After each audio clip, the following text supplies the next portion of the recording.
I am really pleased to have a special in-studio guest today, the lovely Miss Laura Loomer. How are you, Laura? I'm doing well. Spent the day with you. How are you? I'm good. It's lovely to see you. I'm sorry you're all the way over there, but I'm glad you're comfortable on the couch. We've just had a wonderful day. Your second favorite author, of course, Bill Clinton. Yes, he's just released his new book, The President's Morals Are Missing. I mean, the president is missing. Now, Laura, this was quite an event. You and I went there, I think, fully expecting to ask some rather pointed questions of the former president. I think a lot of people who are watching you on Periscope or Twitter, and of course everyone should be following Laura on Twitter. You can find her there simply at Laura Loomer, and I think everybody's following Laura. She is at Laura Loomer. You can also see her work at lauraloomer.us. That's Laura's website, illuminating the truth. And Laura, why don't you tell everybody what you had hoped to ask the former president, and then we'll talk a little bit about what happened, as it were. What happened, right? Yeah, so I just wanted to talk to the president, right? Talk to President Bill Clinton and ask him if he's ever worried about getting charged for raping Juanita Broderick. And I think it's a serious question to ask because, as you know, I believe it was yesterday, there was an interview that came out between Bill Clinton and an anchor or a reporter from NBC News, and they started asking him about his new book and the Me Too movement. And they specifically asked him if he was president today in the Me Too era, if he would do anything different. And he said no. That's so crazy. It's crazy to me because basically he's saying, yes, I still would have taken advantage of Monica Lewinsky and had an affair with her, cheated on my wife, and gotten a blowjob in the Oval Office. And yes, I still would have, never really personally apologized to Monica Lewinsky and allowed her to be cyberbullied and harassed because of my actions for the rest of her life. And yeah, I guess I wouldn't have done anything different. I mean, it's just insane, right? If he was president today and did what he did, he would have to. Well, what if Donald Trump did that? Yeah, and look, they're already trying to pin behavior like this on Trump and say that, he's unfit for the presidency. And you see that the way they're trying to frame the president with false sexual allegations, with the Stormy Daniels consensual craziness. Sex with an adult. Yeah, but there's a big difference between having consensual sex with an adult and being, 30 years older than an intern or whatever, 30, 40 years older than an intern and taking advantage of her as the president of the United States, right? Right. So I just think that, Bill Clinton is really starting to reveal himself. For the longest time, the Democrats turned a blind eye to Bill Clinton's sexual deviant behavior. And now, shockingly, but not surprising, it's really not surprising, I guess. It's kind of shocking to see what's happening now, this kind of revolution, but it was bound to happen sooner or later. The left and the right are both united, right? Democrats and Republicans today on Twitter were both talking about how Bill Clinton just needs to go away. That was disgraceful, what he did. And then what he did NBC. yesterday was disgraceful. His comments about Monica Lewinsky, whether you like her or not, whether you think she's a homewrecker or not, they were absolutely disgraceful comments for him to say something like that. So all these years after it happened, I mean, call her a homewrecker. She was pretty impressionable. He was the president of the United States.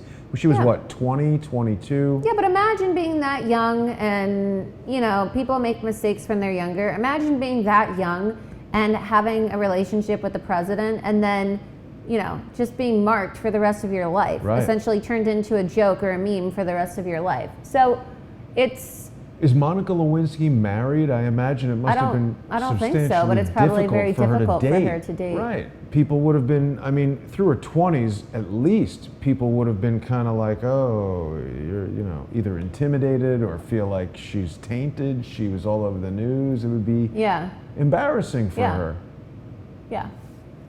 So no, exactly. And so I just wanted to go and ask a question, and I know we weren't the only people because there were people from Inside Edition behind us as well, as you know, because you were in line with me. Yeah. And other people were planning on asking questions. But when I was waiting in line, I got past security, I went through the metal detectors, got past Secret Service, and then, you know, about to get my book signed, and Secret Service comes up to me and they say, you need to leave, we're escorting you out, and we got the whole altercation on camera. But it just goes to show you that they are now targeting conservatives. They're targeting conservative journalists, and they're weaponizing. I think they targeted you. Well, me personally. specifically, yeah. But they are weaponizing the Secret Service. They're not even in the White House anymore, and they're taking advantage of their privilege to basically keep the media away from them, to make the media feel like they're criminals, right? You have criminals taken out, or you have violent protesters escorted out.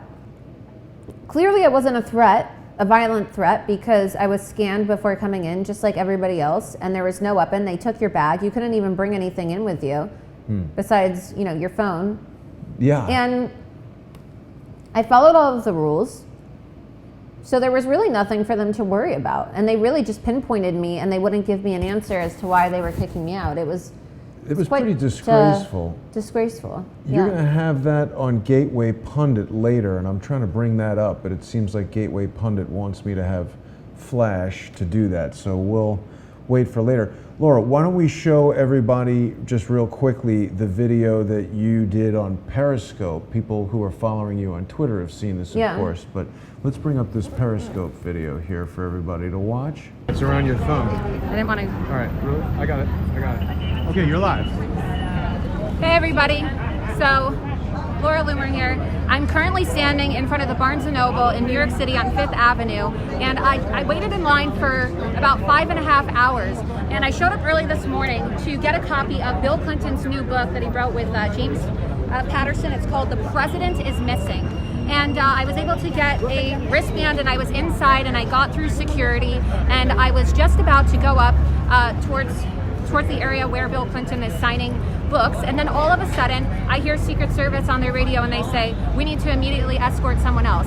They point at me, and then I'm swarmed by several I guess security guards from Barnes & Noble and 2 or 3 Secret Service agents, and they told me that I had to leave. They refused to give me a reason as to why. They said they already told us, but that's not true. They didn't say. They said, oh, we already told you. They escorted me out, and they wouldn't tell me why they were escorting me out. Mind you, excuse me, we're filming a video. Excuse, people are rude in New York. You should ask these cops. Meanwhile, right, I have confronted Hillary Clinton at her book signing. I have confronted Chelsea Clinton at her book signing.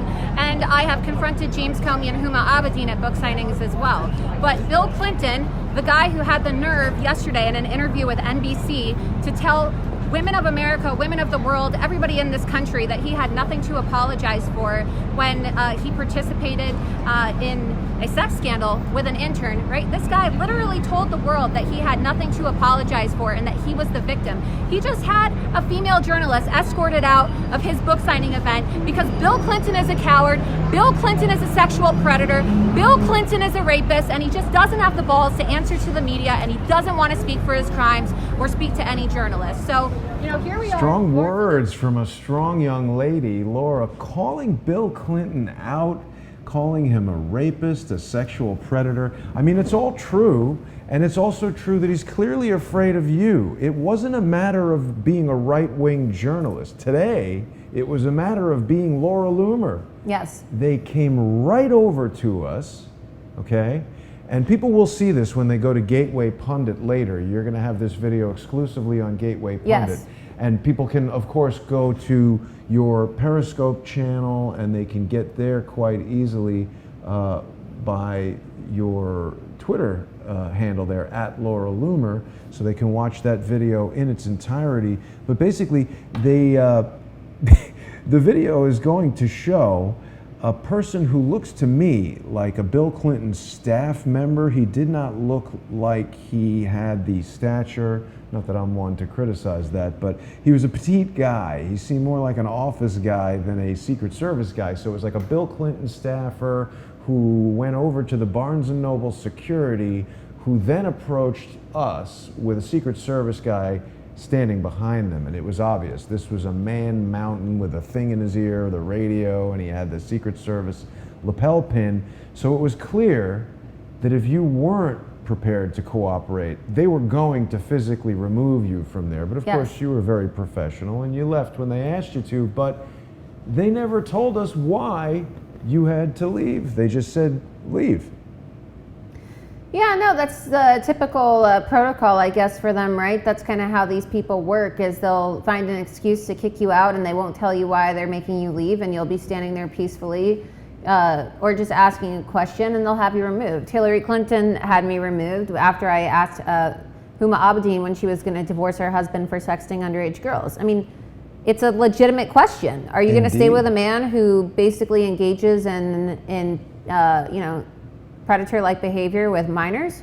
It's pretty or shocking. are you going to divorce him? I mean, it's pretty shocking behavior. And for them to kick me out instead of respecting freedom of the press, it really is an abomination. And it just goes to show you that, you know, that a former president and his wife, the guy who, you know, his duty is to uphold and protect the law and the Constitution and American values and be kind of the representative for this country. Right. As the most powerful man in the world, of the most powerful country in the world. And his wife is a champion for women. And now what? He went from being the most powerful man in the world at one point in time to being scared of me. I mean, really? Am I the biggest thing that Bill Clinton has to worry about? How bad would it have been if I would have asked him that question?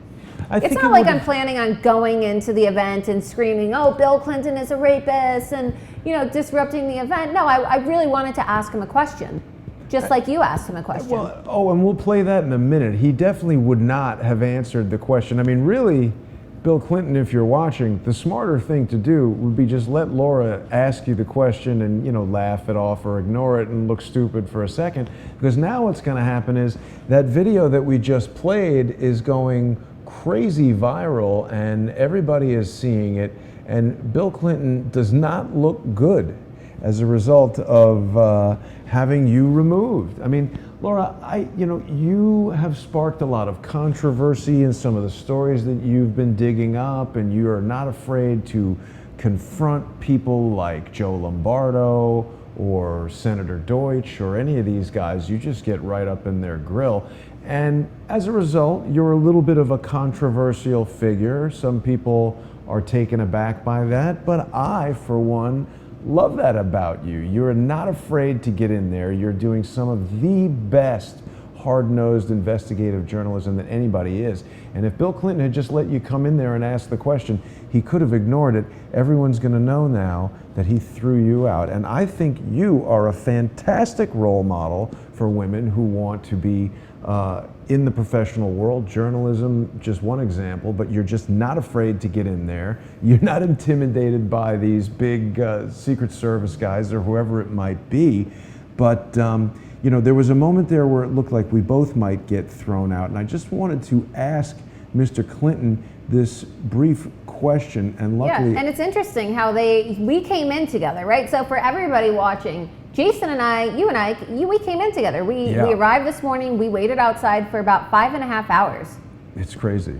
5.5 hours in the sun, standing. I mean, it's really hard for me to stand that long because I have lower back pain, and it's very hard on my back. Why do no vendors take advantage and come there and sell water? I have no idea. But imagine it's hot, and then it was raining, so it was going back and forth between rain and humidity, and you were outside with me. And then I went in with you this morning, we got a wristband, we go back outside, we wait, we're talking, other people are talking, like other people in line were telling us how they don't like Bill Clinton. So it's not like we were the only people there who didn't like the Clintons. There were other people who showed up. There was people from Inside Edition who were there who were trying to catch him on camera talking about Me Too and his comments about Monica Lewinsky. So for people to say, oh, well, it's because you guys are Republicans or whatever, you're conservative and that's why they threw you out. I'm pretty sure from the banter that was taking place in the line that we were in that there were other people there as well who I think were probably more interested in Patterson than Bill Clinton, and they were just, trying to go or maybe just snag a picture. I don't know.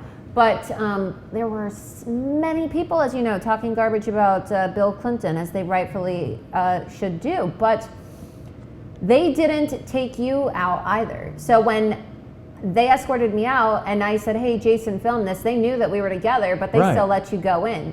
So I must be on their list or something. Absolutely. I mean, there must be like a no Laura Loomer allowed. So this what is it? This piece of paper that they showed Well, right. with the rules and the guidelines. Next time, it's going to say events guidelines. No, No Laura Loomers allowed. I mean, that is something you could wear as a badge of honor. So what I'm going to do real briefly, Laura, I'm going to show this short clip of me speaking with Mr. Clinton there, and we'll come back as soon as that's played. Hello, sir. How are you? Hello. Thank you. Pleasure to meet you, sir. We have a mutual acquaintance in Chris Gowan. Yeah. He's representing Imran Awan tomorrow at a hearing, and I presented evidence to the U.S. Capitol Police that Imran was hacking Congress, and they gave it right to Chris. I don't know anything about that. Thanks for being here. There's a link to download your photo. Thanks. Conveniently, President Clinton doesn't know anything about what's going on with Chris Gowan or Imran Awan.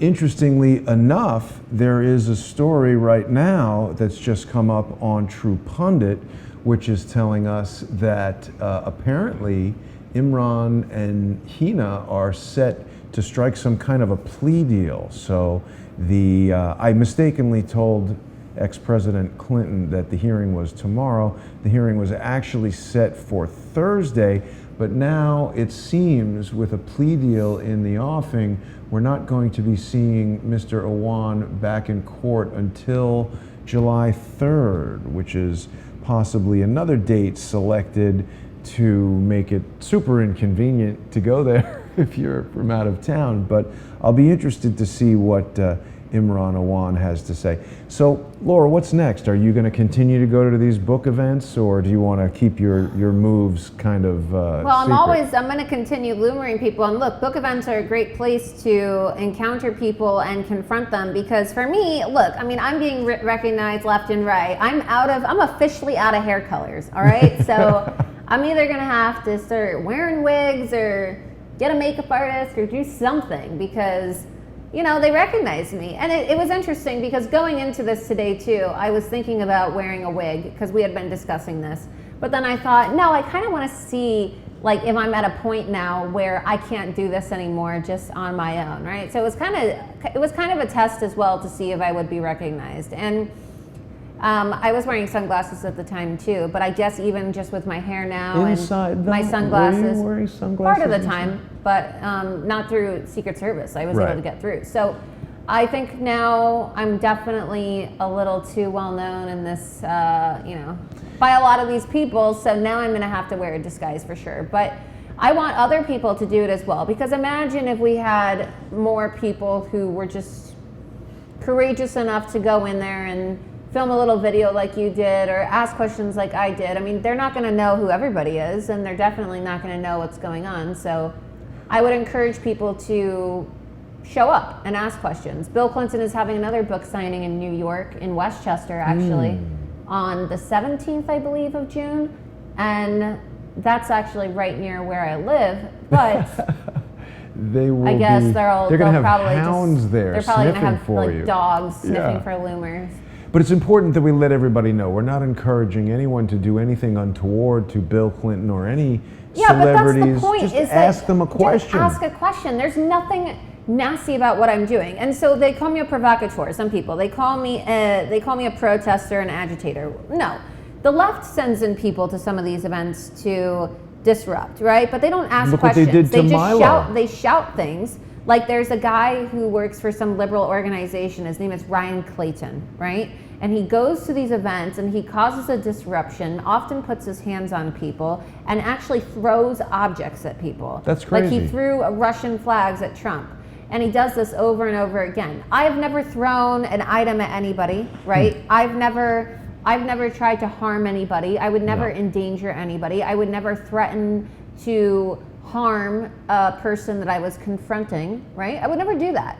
Dr. Deborah wants you to wear a disguise. Yeah, but I'm just asking questions. But if you think about it, a question can be the most powerful weapon of all. Yes. And Bill Clinton just doesn't want to have the press of a young woman asking him, so do you ever worry that you might get charged for raping Juanita Broderick? So do you think you should apologize to Juanita and Kathleen Wiley and all these other women for sexual assaults and harassment, or are you just? Well, these are questions that are, relevant and need to be asked. Yeah, and what I don't understand is why did it take 20 years, right? It's been 20 years now. Why did it take 20 years for a reporter to ask Bill Clinton that question? NBC News, even then, the reporter was kind of allowing himself to be intimidated by Bill Clinton. And then today Bill Clinton comes out and goes, oh, well, I was just getting real hot under the collar. Didn't like the way the question was asked. I was just getting real hot under the collar. He didn't like the way the question was phrased. Well, yeah, Bill, that's the whole point of journalism, right? It is like, you're not supposed to know what questions are coming. It's not CNN meetings and CNN debates where Donna Brazile is slipping the, slipping the messages beforehand. No, you're not supposed to know the questions. And so That's very relevant what you're saying, Laura, because we're looking at somebody who is very, very used to a totally complicit press. Bill, Hillary, they don't like these hard questions. They're used to the press working with them to sell the message. So by asking him these things about Monica Lewinsky, you're right, he was immediately visibly agitated. Yeah, and that's why he said he was hot under the collar, because think about it. If someone's never going to ask you a question, would you really think about how you're going to answer it, right? If you're going into an interview, like most people, right, the way conservatives, or at least the way I think, is if I know that I'm going in and I've said something controversial or if I said something, I think of all the hard questions that somebody can ask me. And I think, all right, well, let me run this through my head. Like, if someone's going to ask me this, what am I going to say? Right? If someone's going to ask me about this, what am I going to say? Right. Like, most normal people, or people who don't have the privilege of having a Secret Service detail and, just getting the media and law enforcement to look the other way every single time, Congress, the FBI to look the other way when you commit a crime. Like, most people have to answer to the things they do in life, right? And when you commit a crime, or when you make a mistake, or when you hurt somebody, you have to answer to it. Most people. But the Clintons, they've been treated like, I don't know. Well, they've crafted a world around themselves. Yeah, they've crafted a world around them, and they I mean, look, it's well known the Clinton body count exists, right? And it seems like every person that ever confronts the Clintons or has any type of dirt on them just kind of ends up dying, right? And well, luckily you're too high profile for them to do that. If anything happens to Laura, Clintons will be the number one suspect. I'm not dead yet, but my point is I think the tables are finally starting to turn, and I really was happy today to see on Twitter, finally, like, liberals and conservatives coming together to talk about how horrible Bill Clinton is, because his comments were just egregious, and for him to twist the entire Me Too movement and say, oh, well, I'm a victim. I'm a victim of Me Too. I mean, that was insane. That was. For him to say that he was a victim because he left $16 million in debt. I mean, I'm sure Monica Lewinsky has never made $16 million in her life, first of all. And secondly, I'm sure that her life has also been damaged financially, because imagine how hard it is to get a job, to have a life, to, I would think no get one married, takes her do all that seriously. stuff. I mean, I'm sure she's been injured economically, or financially at least, and socially and politically a lot more. Yes, and it wasn't even until recently that Monica Lewinsky really started to coming back out into the public light. I mean, I don't know, it's been what, 6-7 years or so? I mean, even before then she was kind of quiet, and now she's kind of reemerging. I have a feeling it really ruined her life, and I hope that what's happened in the past day or so can maybe start the process of fixing that. I was just pointing out right here, Laura, this video has been up for just a little while, and you've already hit 56,000 views and 2,500 retweets. So that's very good. People should be following Laura on Twitter at Laura Loomer. You can watch that whole video there and see more of her great reporting.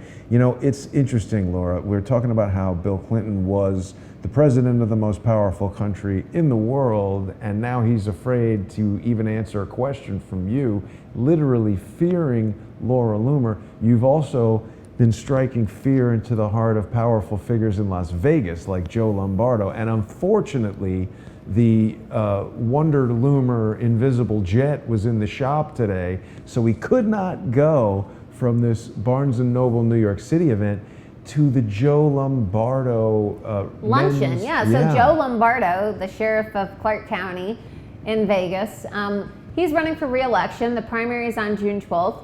And today he was actually the special guest at the Nevada Men's Republican Club.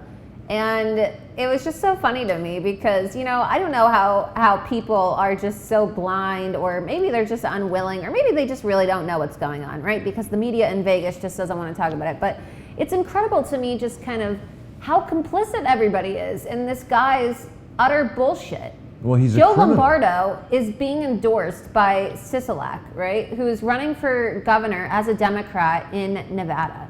But then he's speaking to the Republican club. I just don't understand how you can be endorsed by an anti-Trump Democrat running for governor in, you know, a state where Democrats want to make it a sanctuary state, but then you can go talk to Republicans. I mean, there's obviously something very sinister taking place in Nevada, not even just the Las Vegas shooting, but when you look at the Bundy trial, when you look at a lot of just kind of the conduct and personal issues surrounding a lot of the officers in the LVMPD who have been exposed as criminals, predators, And you're you know, in touch. abusers, and they just don't really do anything about it. You're in touch with members of the Las Vegas Metro PD, honest police officers who have been sharing information with you that's been Yeah, there's a critical. lot of officers. I mean, look, not all of the police officers there are corrupt, but Sheriff Lombardo, unfortunately, is really, just like Sheriff Israel in Broward County, is really ruining the reputation of these officers. Well, he's also making it impossible for the honest officers to overcome the Yeah, corruption. and he's also making it impossible for them to talk about it. I mean, he just issued a ban within the LVMPD preventing anybody from LVMPD to speak further on these documents that just came out. Because they're so damning of their mishandling of the case, I Yeah. would presume. So that's what we're getting at, is that when there's someone honest in there, it's just like what we're seeing in James Comey's FBI. And there's your second favorite author right there sitting on the top, A Higher Loyalty. I don't know who his... Where's What Happened? Do you have What Happened? We've got What Happened. Oh, Mrs. Clinton is sitting on What Happened over there. That's Charles's I prop. know. So what do we have here? What's We've the got- book collection well, that you've got- we have? We've got... Wait, the- someone wrote a book called What Happened to Bernie Sanders? Yeah, Josh Beck wrote, Jared Beck. Jared Beck Interesting. wrote What Happened to Bernie Sanders, and we've got the James O'Keefe book. And then Larry Klayman's book, Whores. Yep, Larry's book. I've got Chris Peranto's book. I've got all the and books. then James O'Keefe, James's great book, American book. I Pravda. never interviewed James, but we were He's at great. that book event together. Yeah, so A Higher Loyalty. It's funny, you know. I'm getting quite the book collection, honestly. I mean, I got James Comey's book, I got Bill Clinton's book. I didn't get Hillary's book because, as you know, they wouldn't give me my book after I confronted her. Yeah. But I have Oh, Chelsea they didn't Clinton's even give you book. the book. No, they wouldn't even give me But the didn't book. you have to pay to get in? I paid for the book, and she wouldn't give me the signed book. Wow. Did you get your money back? No. That's crazy. I got to tell you something. But my book is signed by Bill Clinton. I got to tell you something. Meeting Bill Clinton, I think he is guilty of some serious crimes. However, he was personable and friendly. Yes, he's very personable. I've met Bill Clinton many times before. But Hillary... He knows who I am, though. I mean, not just from confronting people at book signings, but Yeah. also when I was undercover in the Hillary campaign. And James O'Keefe talks about it in this book. If you want to know about my undercover operations, I'm doing a shameless book plug right now for James O'Keefe. But if you do want to know about my undercover operations at Project Veritas and how I was undercover in the Clinton campaign and why the Clintons hate me so much, you can read James O'Keefe's book, American Pravda, and learn all about it. But there's pictures of me with Bill and Hillary Clinton all over the internet from during my time at Veritas when I was undercover. And so they are aware of who I am. But I've had several interactions in the past with the entire Clinton family, with Huma Abedin and others as well. And Bill comes across as very personable. Yeah. You're in a room with him sometimes and you're like, wow, why do people hate this man? Yeah. You kind of forget for a second that he's a rapist and a sexual predator and, stole money from the Haitians and just, dot. The list goes on and on and on. It's really But crazy. you kind of forget about it, and it's you kind of think to yourself, wow, this guy has a nice personality. He's very Pleasant smile, he charming, shakes your hand. charming at first. A lot different than Hillary. Hillary is not, exactly. Hillary, her eyes But that's were why they've been dead. able to work so well together as a couple, because he really has been, he's been able to help her, right? I on think the she's campaign cooking trail. up these evil, sinister plots, and he's out there glad-handing everybody so they don't know what's going on. Yeah. And I think for a long time, certainly when he was president, people weren't really in the mindset necessary. I mean, she was the first lady. No one, I don't think, at the time that Bill Clinton was elected, presumed that Hillary Clinton would run for president. Right. No one thought that. And they've really changed the face of American politics, because I would say it's a foregone conclusion that we will see Michelle Obama at least run for president. Right. I think that's going to happen. Probably. So we'll see where that goes. What else would you say, Laura, about the event there today? I mean, it was very disappointing. And there was actually a moment, people will see when this goes up later today on Gateway Pundit, they grabbed you at a moment, and I could hear the tension in your voice as there were three men trying to Yeah, physically because my remove voice you. was, I started to raise my voice a little because they started to corral me like I was a piece of cattle or something. And they started to move me. And I just think it's ridiculous that we're in a time in this country where, you know, if a politician doesn't want to answer your question, or they're like scared of you, like Throw the you out of Clintons the are room. scared, they're gonna like throw you out, and then they're gonna surround you with armed security guards who start to tug on your shirt. You know, they started to tug on my shirt to get me to go out, and it's like, don't touch me. Yeah. You know, and then they took the scissors and they tried to cut my wristband off. Terrible. Like, don't touch my body with scissors. Like, don't come near me with a pair of scissors. This is my wristband. I paid That for this. could I waited in line for 5 easily hours. escalate into a dangerous Yeah, situation. and don't come near me with scissors. Yeah. You know, like, who do these people think they are? Yeah, I don't think they think much. Is You what know, the like, problem I would is. understand if I was escorted out, if I like became violent, or if I was threatening the president, or if I did something very crazy. But, you know, I am asking a question, and my questions are serious questions, and I don't really think that it warrants being escorted out by Secret Service. Like, if they're so concerned about me, then why don't they have Secret Service stand next to me on each arm, you know, with a hand on their gun while I'm asking my question, if that's the case? You know Like, something? I just don't understand. Why can't I? It's clearly the fact that Bill Clinton doesn't want to answer the question, because if Secret Service was worried that I was going to do something, they would have me ask a question from a distance, or they would, you know, just kind of be near me as I ask my question. Think about it, really. They have no reason to be worried that you would do anything other than ask a smart alecky question. But And it's that not should even be a smart allowed. alecky question. It's literally, Worst case, it's worst a case. legitimate question that Agreed. is on the minds of millions of people, From and their it became a point of view. central campaign topic during the election as Yeah. well. All right, so it was even mentioned in the presidential debate by Donald Trump. So this is not like me trying to be funny, or, oh, ha ha ha, let's get a lot of views and, you know, retweets, and let's laugh at Bill Clinton. No, like, this is a real serious question. I know Juanita Broderick personally, right? And I know how painful this has been for her. And I know her story. She's a personal friend of mine. And it's a serious thing. And Bill Clinton has gotten away with it. Well, let's remind everyone what happened to Juanita Broderick, because I think a lot of people don't necessarily remember these names. The Clintons and the mass media have been pretty effective at suppressing these women. And as you mentioned, Donald Trump brought three women who were victims of sexual assault or character assassination, or both, at the hands of the Clintons. And of course, we're talking about Paula Jones, Juanita Broderick, Kathleen Willey, and what is the woman's name who, Kathy, as a child, she was raped? Shelton, Kathy Shelton. So these women are actual victims, and they've been largely relegated to the dustbin of history. Yeah. And asking a question about them, as you did of Chelsea Clinton, or as you intended to ask Bill Clinton, gets you kicked out like a common criminal. Meanwhile, the Clinton Foundation has never been legally registered to do anything other than organize a library in Arkansas. All this other stuff it's done has amounted to tens of millions and even billions, according to Charles Ortel, billions of dollars worth of money laundering, and that guy's lauded, seated at a table, signing books. He's treated like the king, and you get thrown out like a criminal. It's pretty bad. Yeah. And also the fact that they tried to make it sound like, oh man, how'd she get in here? No, you let me in. I waited in line for 5 hours. You knew who I was. I bought my book.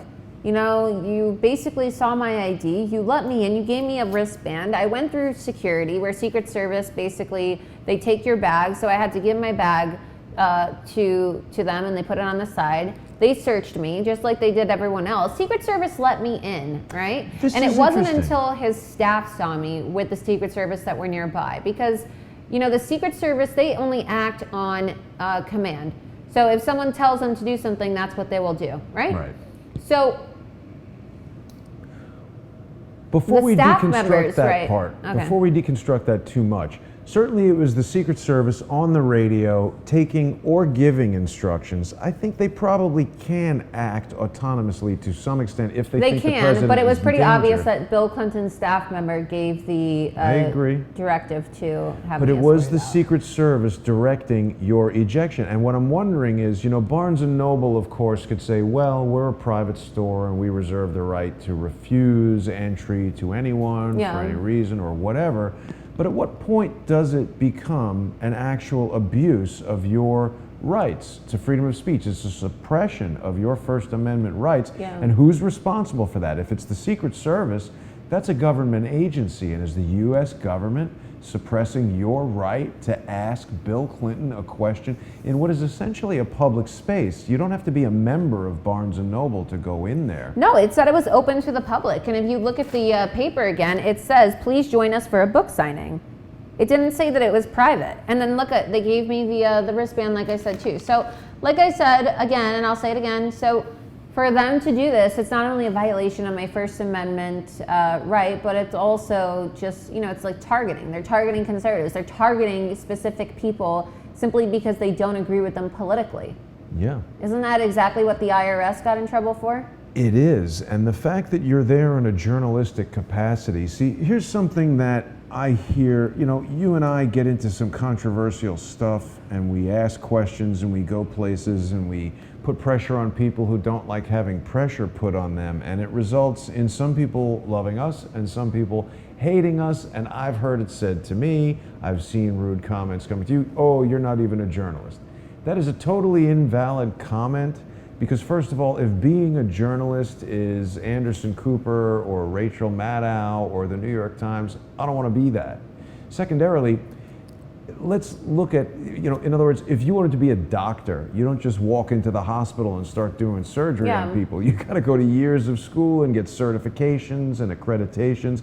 If you want to be a lawyer, a judge, even a plumber, you need to be certified in certain things.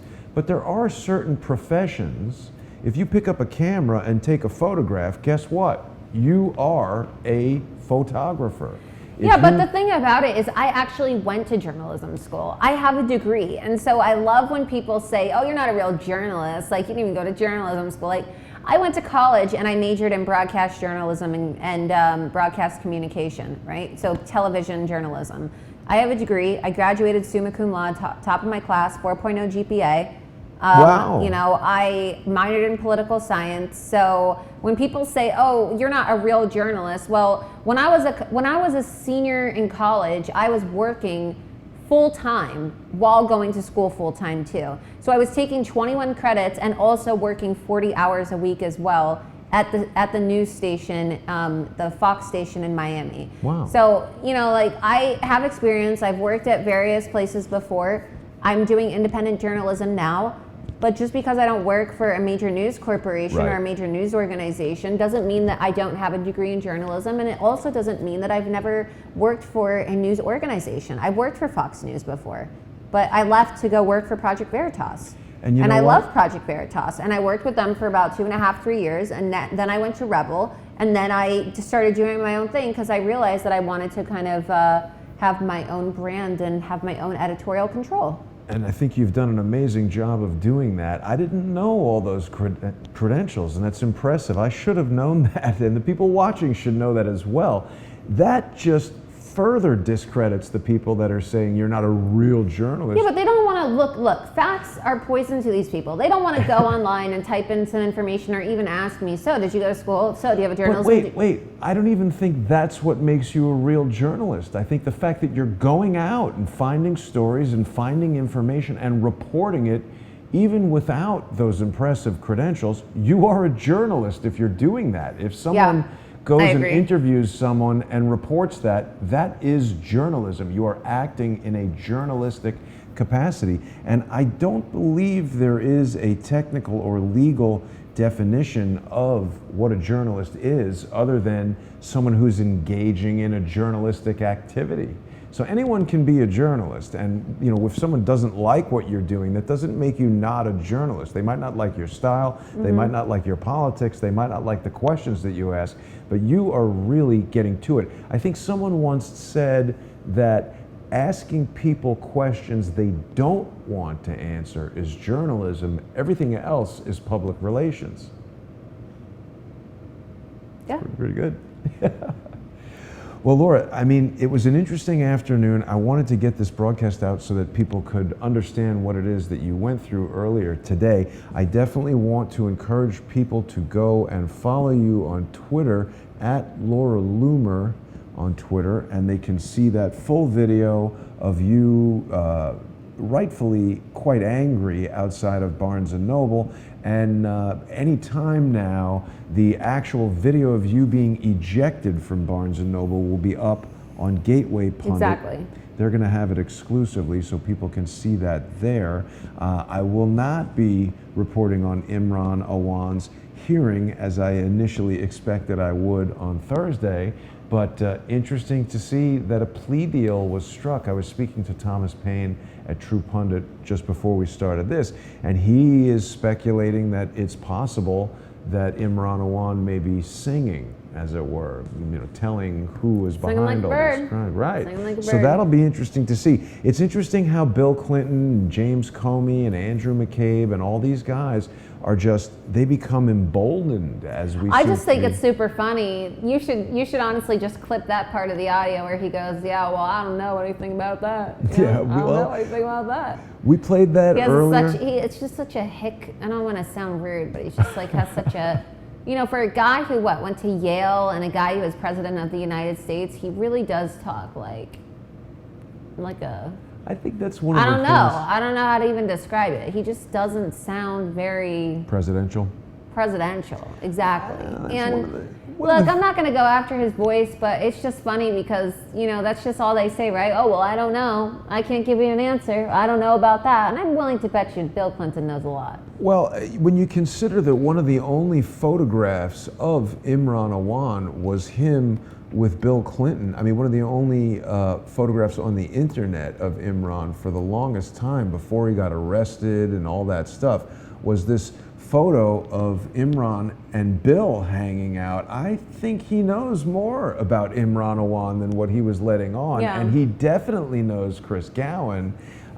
What he didn't specifically know about was how this potentially damning evidence, maybe it's even evidence that contributed to this plea bargain arrangement that's happening, how did it get from the U.S. Capitol Police to the defendant? It was supposed to go to the prosecution.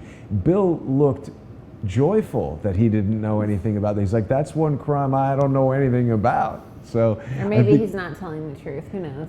Well, he seemed honest about not knowing how the U.S. Capitol Police just destroyed the evidence and gave it to the defense, but we'll see what happens with that plea deal on July 3rd. Yeah. And we'll, if there are any makeup artists or I'm gonna have to figure out how to disguise myself, honestly, because now I'm recognizable. Right. But it's, it sucks that I was escorted out and not able to ask my question, but it's also a compliment, right? Because not many people can say that the Clintons know who they are, right? Well, and Bill and Hillary and Chelsea Clinton, they know who I am. Huma Abedin, she definitely knows who I am. James Comey, I don't think he's ever going to forget who I am. I think you're right. I think he can watch that look, video. it's a badge of honor.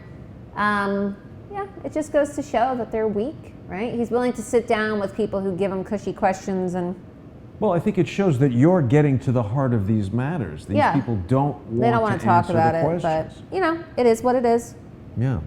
So people can also go to lauraloomer.us and you can support Laura's work. She's got links on there for PayPal, Patreon. Yes. What are the ways you like people to support the work, Laura? You can subscribe to my website, lauraloomer.us, contribute on PayPal, paypal.me/lauraloomer, Patreon as well. I believe it's patreon.com/lauraloomer. Follow me on Twitter, of course, at Laura Loomer, and subscribe and follow my Facebook page, Laura Loomer Official. And I'm also on Instagram. It's Looms93, where There I you post a go. lot of pictures and videos from my little confrontations and ambush videos. Right. And it's really important for people who are watching us daily. I mean, so many people enjoy your work, a lot of people watching Crowdsource the Yeah. Truth. It's really important that people support independent journalism because not just because they like you or they like me or they like the show. The model that has developed where we've got these multi-billion-dollar television networks and international conglomerates that own Yeah. these news outlets, it just inherently creates this conflict where they're not interested in the individual as far as their well-being. They're interested in you buying that Ford car or that Right. Exxon gasoline or that Pfizer pill. Right. And what you and I are doing is we're relying on the community of viewers to support the work, and that makes sure we don't have any one individual sponsor who can direct the narrative and tell Yeah. us what to report on and all that. So, Laura, thanks so much for joining me. It was Thanks great for to go having over me. there with Of you course. earlier today, and I'm sure we'll have a lot more information soon. I want to thank everybody for watching. I will be back later tonight. We're going to have Zach Haller talking about Spygate, so tune in for Nice. that.